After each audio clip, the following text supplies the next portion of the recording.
ဒီနေ့တော့ကျွန်တော်တို့ဒီ business man တွေအတွက်ကိုတော်တော်လေးကိုအသုံးတဲ့ပြီးတော့မှ luxury ဆန်တဲ့ product လေးတစ်ခုဖြစ်တဲ့ဒီ Huawei Talkband P7 ကို unboxing နဲ့ကျွန်တော်တို့ first impression လေးကြည့်ကြတာပေါ့နော်ဆိုတော့ဘယ်နေမှာအသုံးတဲ့လေးဆိုတော့သိချင်လို့ရှင်တော့ video လေးကိုအဆုံးထိကြည့်ပါမယ်ဆိုရှင်တော့သိရမှာပေါ့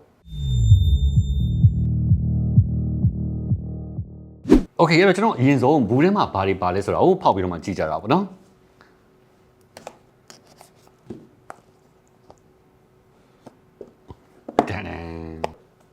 ဆိုတော့ကျွန်တော်တို့ရဲ့Talkband P7 လေးပေါ့နော်ဆိုတော့ဒါလေးတော့ထွက်လာပြီအဲ့တော့တခြားပါလေးတွေကြံသေးတယ်ဆိုတော့ကြည့်မယ် Okay တော်တော်လေးတော့မိုက်တယ်ဒီဇိုင်းလေးကတော့ဆိုရင်တော့သူ့အားတွင်းမဲ့အားတွင်းကျိုးပေါ့နော်ဆိုတော့ USB Type C နဲ့လာတယ်ဟုတ်ပါချက် Okay အဲ့ဒါပါကြအောင်မလဲပြီးတော့ကျွန်တော်ဒါလေးကဘာဖြစ်မလဲဆိုတော့သူရဲ့ဒီငကြက်အစွတ်ကလေးတွေပေါ့နော်ဆိုတော့ဒီမှာနှစ်ခုအပူပါလာတယ် Okay ငကြက်အစွတ်လေးနှစ်ခုပါအောင်မယ်ဆက်ပြီးတော့မှခြားပါတွေပါသေးလေဆိုတော့ဘလာဘလာစာရွက်အဲ့ပါလေ Okay တော့ဘူးထဲမှာပါတာတော့ဒါကုန်ပဲဆိုတော့ကျွန်တော်တို့ဘန်းလေးကိုဆက်ပြီးတော့မှကြည့်ကြတာပေါ့နော်ဆိုတော့ဒီကောင်လေးကထူးခြားတယ်ဗျ။ဘာကြောင့်ထူးခြားလဲဆိုလို့ရှိရင်လက်ရှိကျွန်တော်တို့ market ထဲမှာရှိနေတဲ့တခြား smart band တွေနဲ့ဗာနဲ့ရှင်းလိုက်မယ်ဆိုလို့ရှိရင်သူ့မှာထူးခြားချက်ကဘာလဲဆိုလို့ရှိရင်ကျွန်တော်တို့ဒီသူ့ရဲ့ body ကိုကျွန်တော်တို့ကအခုလိုသူရဲ့ housing တွေကနေထုတ်လို့ရတာလေးပေါ့နော်။ထုတ်လိုက်မယ်ဆိုလို့ရှိရင်သူကဘယ်လိုဖြစ်သွားလဲဆိုလို့ရှိရင်အခုဒီမှာတွေ့ရတဲ့အတိုင်းပဲကျွန်တော်ဒီ Bluetooth နဲ့ Jack earpiece ပုံစံမျိုးလေးဖြစ်သွားတာပေါ့နော်။နားထဲမှာကောက်တက်ပြီးတော့မှဒါဖုန်းပြောရုံပဲပေါ့နော်။အဲ့တော့ကားမောင်းနေတာပဲဖြစ်ဖြစ်ကျွန်တော်တို့ဒါဆိုင်ကယ်မောင်းနေတာပဲဖြစ်ဖြစ်ဒါပြောဖို့တော့ဆိုလို့ရှိရင်တော်တော်ကိုအဆင်ပြေသွားပြီပေါ့နော်တခြားကျွန်တော်ဒီ smart watch တွေတော့ဒီမှာ watch မှာတော့ speaker တွေပါတယ်ဆိုပေမဲ့ကျွန်တော်တို့ပြောမယ်ဆိုရင်အတန်လည်းကောင်းကောင်းကြည့်ရလို့မကြားရတာပြီးလို့ရှိရင်တစ်ဖက်လူကလည်း mic တွေပါဆိုလို့ရှိရင် quality ကောင်းကောင်းမကြားရလေရှိမှာပေါ့နော်ဆိုတော့ဒီလိုလေးဆိုတော့ပို့ပြီးတော့မှဒါအဆင်ပြေသွားတယ်ဒါလေးကတော်တော်လေးကိုကျွန်တော်ဒီ Talkband နဲ့ပတ်သက်ပြီးတော့မှကြိုက်တဲ့အချက်လေးပဲပေါ့နော် okay အဲ့တော့ကျွန်တော်အရင်ဆုံး power လေးဖွင့်လိုက်မယ်နော်ဆိုတော့ပြီးလို့ရှိရင်သူနဲ့ connect လုပ်ရမယ့် application ကတော့ဒီ Huawei Hub ဆိုတဲ့ application လေးပေါ့နော်ဆိုတော့ဒါက upgrade မှာလည်း download ရတယ်လို့သူရဲ့ဒီ Huawei website ကနေသွားပြီးတော့မှလည်း download ဆွဲလို့ရတယ် okay ချိန်ပြီးသွားပြီဆိုလို့ရှိရင်တော့ဒီထဲမှာကျွန်တော်တို့ကဘာတွေ control လုပ်ရမလဲဆိုတော့ဒီ exercise နဲ့ပတ်သက်တာတွေပြန်ပြီးတော့မှကြည့်တာတွေပြီးလို့ရှိရင်ဒီ device နဲ့ပတ်သက်ပြီးတော့မှသူရဲ့ဒီ web face တွေဘာတွေညာတွေဆိုလို့ရှိရင်လည်းဒီကနေတစ်ချက်ဝင်ပြီးတော့မှဒါကိုစိတ်ကြချိန်လို့ရမယ်ပေါ့နော် web face တွေဒီမှာအများကြီးတော်တော်များများကိုစုံစုံလင်လင်ပေးထားရတယ်ဗျကောင်းပြီဆိုတော့ဒါကတော့သူ့ကိုတွဲသုံးရမယ့် application လေးပေါ့နော်ရပြီကျွန်တော်ဆက်ပြီးတော့မှနိုင်ကိုကြည့်ကြည့်အောင်အဓိကသူ့ရဲ့ body မှာပေါ့နော်သူ့ရဲ့ body မှာဆိုရှင်ကျွန်တော်တို့ကလုံးဝဒီ stainless steel body ကိုပဲသူသုံးပေးထားတယ်ပေါ့နော်ပြီးတော့သူ့မှာက version က2မျိုးလာတယ်ဗျကျွန်တော်ခုဒီလက်ထဲကကောင်လေးကကျတော့သူက obsidian ဒီ black လို့ခေါ်တာပေါ့နော်ဒီအနက်ရောင်လေးသူရဲ့ဒီကျိုးကကျတော့သူက rubber အမာသားနဲ့သူကလာတာပေါ့နော်အဲ့တော့ဒီကောင်လေးကကျတော့ကျွန်တော်ထင်တယ်အားကစားလောက်တာဝါသနာပါတဲ့လူတွေနဲ့ဆိုလို့ကျွန်တော်တို့လေးကြိုက်တယ်ပေါ့နော်ပြီးတော့ကျွန်တော်တို့ဒါအားကစားလုပ်နေပြေးလွှိုင်းပေါ့နော်ဖုန်းတွေပါလေလာလို့ရှိရင်ကျွန်တော်ခုနကပြောသလိုပဲဟလာရုပ်ပြဆင်းရမနိုင်တော့တို့ဒီကောင်လေးကိုကောက်ပြီးတော့မှနှိပ်လိုက်ပြီးတော့မှ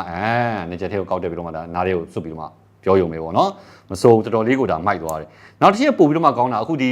band 7မှာကအရင် band top band 7တဲ့ channel လို့ရှိရင်ပိုကောင်းလာက noise cancelling ဘက်မှာတော်တော်လေးကောင်းလာတယ်ပြောတယ်ပေါ့နော်ဆိုတော့ဘာကြောင့်လဲဆိုလို့ရှိရင်အဲ့ဒါလေ तू က band 6မှာတော့ကျွန်တော် तू ကဒီ mic က तू ကတစ်ခုလေးပဲထည့်ထားပေးတာဗျဆိုတော့ဒီမှာဆိုလို့ရှိရင် तू က dual mic ပေါ့နော် mic ကနှစ်ခုဖြစ်သွားတဲ့အကြောင်းကိုကိုဘက်ကပြောတာလေကိုဘက်ကရှင်းရှင်းလင်းလင်းကြားရမယ်ဆိုတော့မစိုးဘူးအဲ့ဒါတော့ဒီအရင်ထွက်ထားတဲ့ top band 6နဲ့ဒီလက်ရှိ top band 7နဲ့ကနည်းနည်းပြောင်းလဲသွားတဲ့အချက်တွေကျွန်တော်တို့ကအရင်ကြီးမပြောင်းလဲဘူးဗျသူရဲ့ display မှာလို့ရှိရင် तू ကဒီဟာဆိုလို့ရှိရင်1.53 inches ကိုမှာကို 3D curve AMOLED display နဲ့လာတယ်ပေါ့နော်ပြီးတော့ PPI အနေနဲ့ဆိုလို့ရှိရင်သူက326 PPI ဆိုတော့ဒါကလုံးဝကို Retina grade လို့ပြောလို့ရတယ်ကြည့်ရတယ်လုံးဝကိုဒီမှာ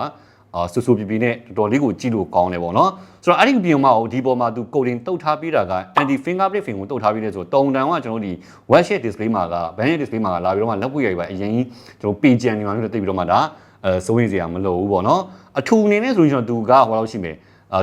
12.5 mm ဆိုတော့ကကျွန်တော်တို့တခြားလက်ရှိ market ထဲမှာရှိတဲ့ band တွေနဲ့ရှင်းလိုက်လို့ဆိုရင်နည်းနည်းလေးတော့သူကထူတာပေါ့နော်ဒါကလည်းသူရဲ့အားသာချက်တစ်ခုဖြစ်တယ်အခုလိုကျွန်တော်တို့ဒီ housing တွေကိုထည့်ပြီးတော့မှပြန်ထုတ်ဖို့အတွက်ဆိုလို့ရှိရင်တော့နည်းနည်းလေးတော့အဲ့ဒါလေးကတော့ထူသွားတာပေါ့နော်ဆိုတော့နောက်ထပ်တစ်ခုရှိတာက color အနေနဲ့ကသူက sky gray ဆိုပြီးမှ color နောက်တစ်យ៉ាងလာသေးတယ်ဗျဆိုတော့အဲ့ဒီကောင်လေးကကျတော့လုံးဝသူ့ရဲ့ဒီကျိုးကကျတော့ဗောနော်ကျိုးကလုံးဝဒီ premium leather ကိုသုံးထားရတဲ့ကြောင့်မလို့ business man တွေပါပတ်မယ်ဆိုလို့ရှိရင်တော်တော်လေးကိုရင်ရင်လေးနဲ့လှတဲ့ပုံစံမျိုးလေးပေါ့နော်ဒါလေးကတော့ကျွန်တော် sport တမားတွေအတွက်ဆိုလို့ရှိရင်တော့ဒီကောင်လေးကမစိုးဘူး ပတ်လို့လေပက်ပျော်တယ်ပေါ့နော်ဆိုတော့ဖုန်းလေးပြောလို့ရတယ်ဆိုတော့general features အနေနဲ့တော့တခြား band ထီမှာပါတယ်လို့ပဲပေါ့နော်ပြောလို့ရှိရင်ဒီ PPG Hybrid monitor တိုင်းတာပြီးလို့ရှိရင် SPO2 တို့ menstrual cycle တို့ main ကလေးနဲ့ပတ်သက်ပြီးဆိုလို့ရှိရင်ပေါ့နော်ပြီးလို့ရှိရင်ညအိတ်တာမှာကွာအေးဝါလာမဝါလာဒီ sleep and stress ဒီ monitor တွေပါမယ်အဲ့တော့ရှိရင်တခြား sport mode နဲ့ပတ်သက်ပြီးဆိုလို့ရှိရင်တခြား10မျိုးလောက်ပါသေးတယ်ဆိုတော့ကိုက sport နဲ့ပတ်သက်ပြီးတော့မှသုံးမယ်ဆိုလို့ရှိရင်ဒါကအဆင်ပြေတဲ့မှာပါတယ်တုံးထားတဲ့ SoC အနေနဲ့တော့ Huawei ရဲ့ key တွင် A1 SoC ကိုပဲတုံးထားပြီးတယ်ဆိုတော့ဒီကောင်လေးနဲ့ချိတ်ဆက်မယ်ဆိုလို့ရှိရင်ကျွန်တော်ဒီ Harmony OS ဆိုလို့ရှိရင် 2.0 နဲ့ရမယ် Android phone တွေဆိုလို့ရှိရင်တော့ Android OS version 7 and above ဆိုလို့ရှိရင်ဒါချိတ်လို့ရမယ်ပေါ့နော်ဆိုတော့ iOS ဆိုလို့ရှိရင်တော့ iOS 9 နဲ့ above ရှိမှာပဲဒါရလိမ့်မယ်ဗျပြီးတော့သူမှပါတဲ့ battery milliampere နဲ့ဆိုတော့120 milliampere ပါတယ်ပေါ့နော်ကျွန်တော်တရားသလောက်ကတော့လက်ရှိသူ fully charges နဲ့သုံးမယ်ဆိုလို့ရှိရင်တော့နည်းလောက်ကတော့ AACC ခံတယ်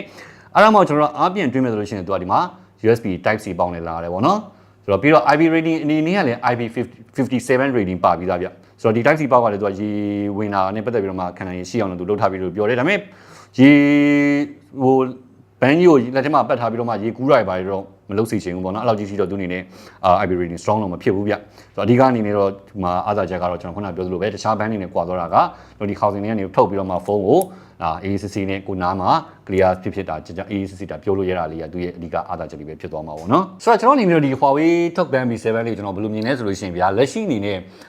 ကိုအနေနဲ့ကစီးပွားရေးကိစ္စတွေလည်းအမြဲတမ်းဖုန်းအနေနဲ့ပြောလို့ရှိတယ်ကိုတိုင်လည်းများသောအားဖြင့်က key device တော့မဟုတ်ကားပေါ်မှာလည်းရှိတာများတယ်အဲ့ဒါဥမာကိုကအဲ့လိုမျိုးတခြား TWS တွေတို့ Netjet တွေတို့အပိုလည်းမဆောင်ကျင်ဘူးပေါ့နော်ပြီးလို့ရှိရင်အဓိကသူ့ရဲ့ထူးခြားချက်ကျွန်တော်ခုနကပြောခဲ့သလိုပဲအခုလိုမျိုးလေနိုင်ကိုဒီ body တွေကနေထောက်ဆိုပြီးတော့မှထုတ်ပြီးတော့မှအခုလိုငကြက်ထဲမှာတက်ရတဲ့ feeling ကလည်းပြောရမယ်ဆိုလို့ရှိရင်ပေါ့နော်လူကြားထဲမှာနည်းနည်းတော့ထူးခြားလေးတော့ဖြစ်တာပေါ့နော်အဲ့လိုကြိုက်တဲ့လူတွေဆိုလို့ရှိရင်တော့မစိုးဘူးတင်းတယ်လို့ကျွန်တော်တို့မြင်တာပဲ okay ဒါဆိုရှင်တော့ကိုလူအနေနဲ့ရောဒီ Huawei Talkband B7 လေးကိုဘယ်လိုမြင်လဲဆိုတော့ကျွန်တော် comment မှာလို့လည်းဆိုရေးသားပြလို့ရပါတယ် okay ပါဗီဒီယိုကတော့ပါပဲကျွန်တော်တို့နောက်နေ့မှာပဲဆက်ကြည့်ကြတာပေါ့